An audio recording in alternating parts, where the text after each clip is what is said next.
You have to remember that Putin has three aims at the moment. Number one, invade and annex Ukraine. Number two, push back the frontiers of NATO. And then number three, prevent Finland and Sweden from joining NATO. I'm afraid he's going to fail in all three. Hello and welcome to the GZERO World Podcast. This is where you'll find extended versions of my interviews on public television. I'm Bremmer, and today, why Russia's invasion of Ukraine is about much more than just Ukraine. 13 other nations share a border with Russia. It's big, and Finland's is over 800 miles. Residents of that northern European nation have no illusions that Putin will stop if he manages to take over Ukraine. And my guest today, former Finnish Prime Minister Alexander Stubb, weighs in on the West's response to Russia so far, as well as Finland's unique role in the region and how likely his country is to join NATO. Let's get to it.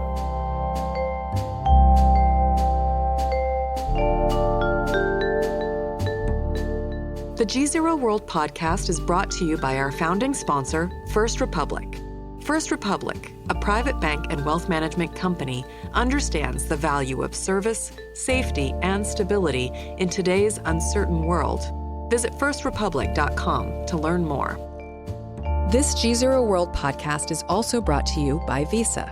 At Visa, we are committed to creating opportunities for small business owners.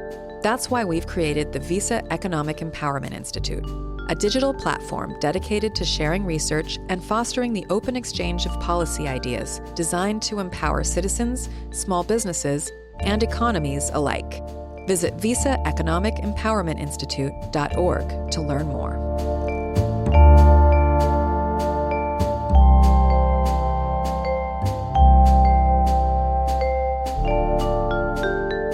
Alexander Stubb, Mr. Prime Minister, very good to see you. Thanks for joining.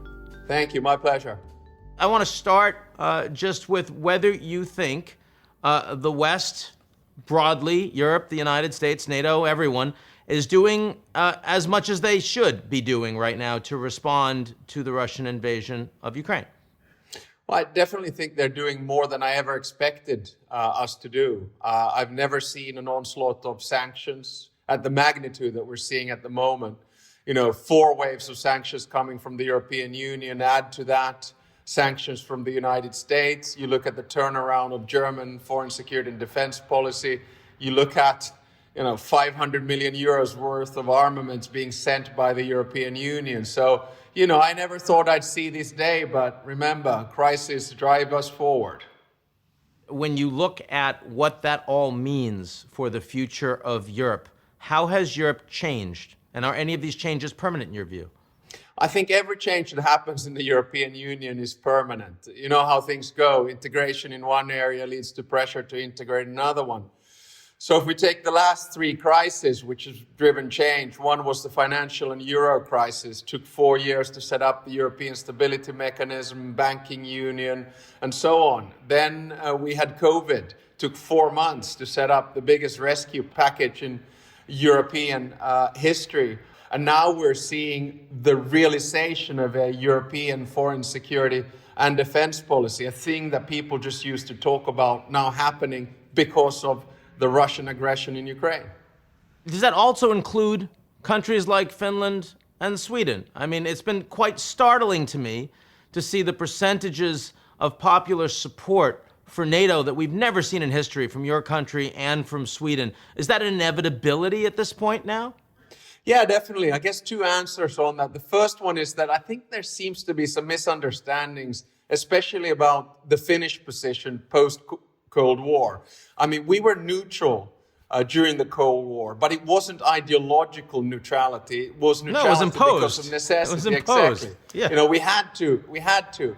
But when we had the chance to then join the European institutions where we really belong, like the European Union, we immediately did it, and we forged a very close relationship with NATO. Now, the second answer is, I think the opinion polls in Finland on NATO, and people have to understand, they've reversed. They used to be 50% against, 20 in favor. Now they're 50 in favor, 20 against. And they're driven basically what I call rational fear.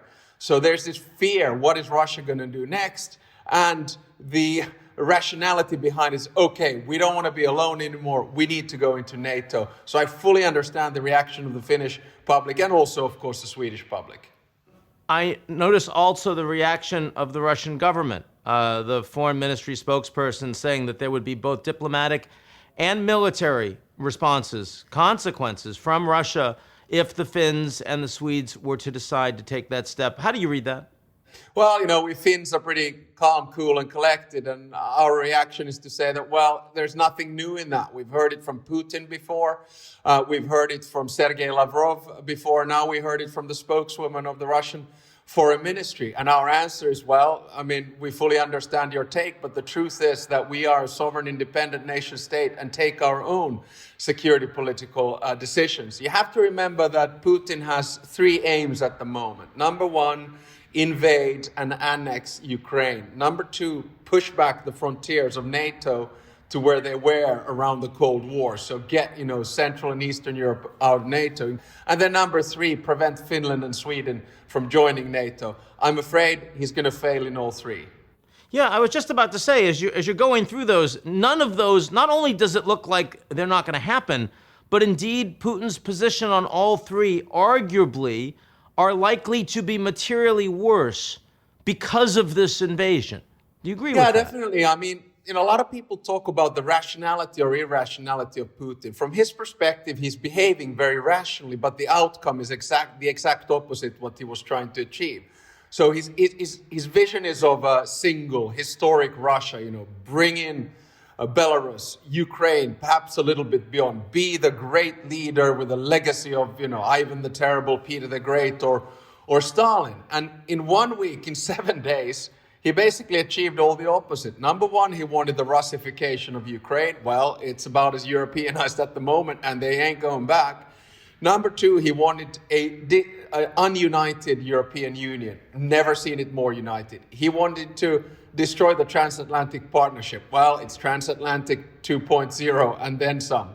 Then he wanted to destroy NATO. Well, NATO now has a purpose again. And on top of that, he wanted to see Finland and Sweden out of NATO. And with his actions, he's probably caused a permanent change in public opinion. And I think the train has left the station. Finland is moving toward full NATO membership. It's not going to happen today. It's not going to happen next week, but it will eventually happen. And on top of all of that, his economy is falling apart too. So, given all of that, what do you think it is incumbent on the West, or smart for the West, to try to find some kind of avenue for climb down for Putin? Well, I had the opportunity to mediate peace in Georgia in 2008. I was Finnish foreign minister at the time and chairman of the OSCE. So Bernard Kouchner, the foreign minister of France, and I went into Tbilisi and then later to Moscow to broker a 5-piece or 5-point ceasefire agreement. That was easy to do. We did it, easy, but we did it in 5 days. In this particular case, we are beyond the point of no return. Will there be an escape route for Putin? I would argue no. It's impossible. The only thing that he understands is power and force, I'm afraid. He's not going to back down. So, what we need to see eventually, I hope, is regime change happening from the inside. The problem, of course, there is that historically, when there's regime change in Russia, you get the hardliners in first. That's what happened in 1991. So we don't want that. It's, after all, a country that does have nuclear weapons. So to try to get some kind of a pathway out for Putin, he can't lose face in front of his own. So therefore, it's going to be very difficult to find a solution on that.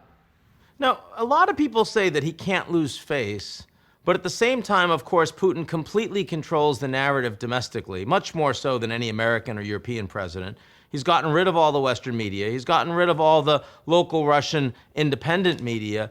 Can't he sell whatever story he wants to sell? There are a lot of Russians right now that believe that Ukraine engaged in acts of genocide against Russians in the Donbass, something that is obviously ridiculously untrue. Yeah, I guess the starting point here is to understand that Russia has always, ever since the Romanovs came in, the Tsar family, after an era of unrest and unpeace, if you will. They've been led by a strong leader, and the system is very hierarchical. You have the leader, and then after that, you have sort of a pyramid of his or her princes. They sort of make sure and back up that the leader can do whatever he wants to. So the narrative in Russian history has always been that the rest of the world is out to get us. So that Russia, the biggest country in the world geographically, is somehow surrounded by enemies.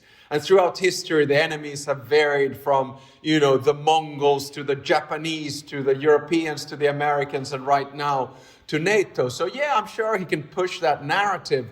But at the same time, we do live in a connected world. And at the end of the day, Russians will get the information in. Right now, they don't have it. The narrative is crude. Final point on that. Remember that for Russia, there are 3 words for truth. And one of them is tactical truth, pravda.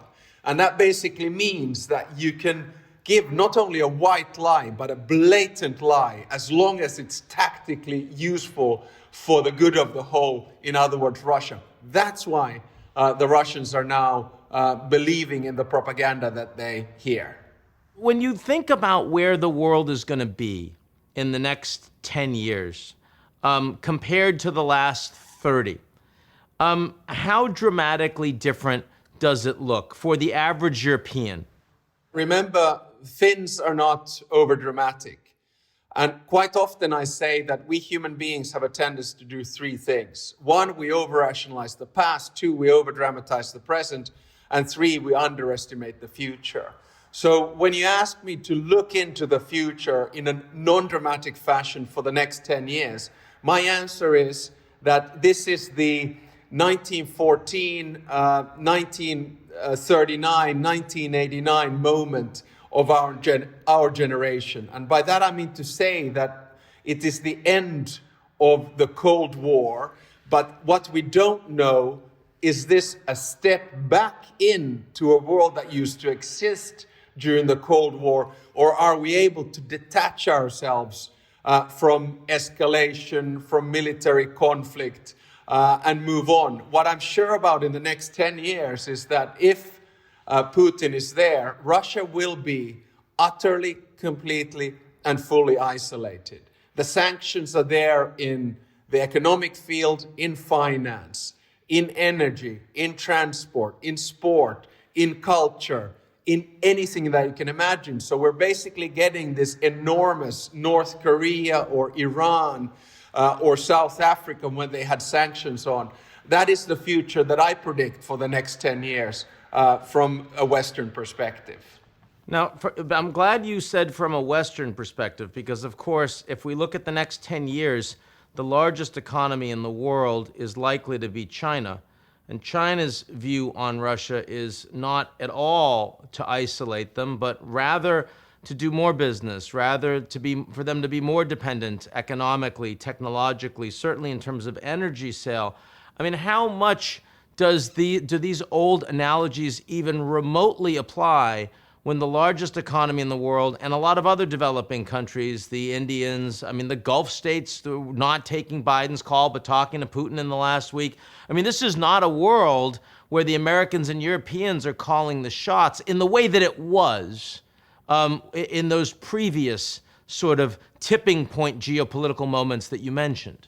Yeah, sure. Perhaps, 2 observations, one a global one and then the second one in China. The global one is that we in the West, whatever that means, let's include, say, Japan and Australia, New Zealand, South Korea, South Africa in that. We in the West have to understand that this is not about West versus Russia, right?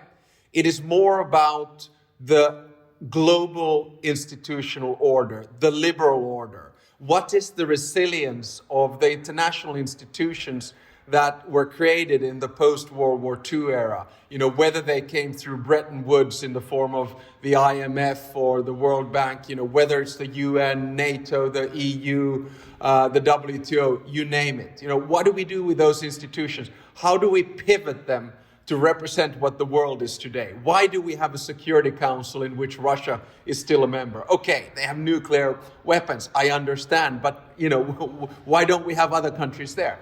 The second point is to say on China. Listen, China is probably right now thinking two things. One, we wanted to focus on internal affairs. We wanted to focus on our party conference in October, November, the continuation of Xi Jinping, dealing with COVID, perhaps turning economically a little bit inward, etc., etc. Then at the same time, the sort of slightly cheeky side is saying, well, this sort of instability in Europe is not necessarily a bad thing, because right now the focus is not so much on the tension between the US and China, it's more on the tension between Russia and the US. Then my final point on this is to say, do not overestimate the appetite for China to deal with Russia. They might want to use Russia as a little sort of, card in a game, in the sense that the Russian economy is, it's now about 2.5% of the world economy. So we're talking, Netherlands, Spain type of size. In the future, it's going to be smaller. The only thing that it has is natural resources. It's got geographic size, and then it's got military power. So, the natural business partner, China, is not Russia. And on top of that, with value change, with the Belt and Road Initiative, it's a hell of a lot more dependent. China is on Europe and the United States than it is on Russia. Of course, if you look at it from pure sort of Mersheimerian power politics, you can say that, yes, China can now play the game, and I'm sure they will. But don't think for 1 minute that, the big partnership in the future is going to be China and Russia. Alexander Stubb, I really appreciate your willingness to under-dramatize the future of this conflict for everyone out there. It's a great service, and I want to thank you for joining us today. My pleasure. Thanks a lot. Thanks for having me. That's it for today's edition of the GZERO World Podcast. Like what you've heard? Come check us out at gzeromedia.com and sign up for our newsletter, Signal.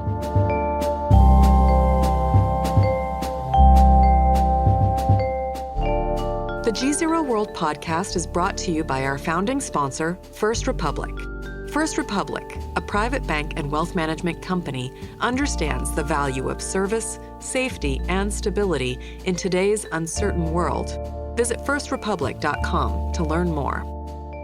This GZERO World Podcast is also brought to you by Visa. At Visa, we are committed to creating opportunities for small business owners.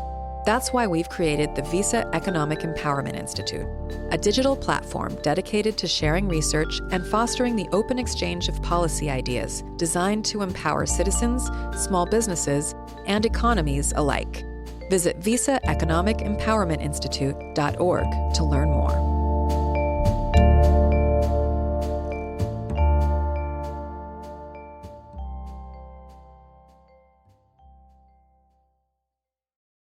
You're listening to the GZERO World with Ian Bremmer podcast, your weekly geopolitical deep dive into the world's biggest news stories, featuring in-depth conversations with global leaders and newsmakers.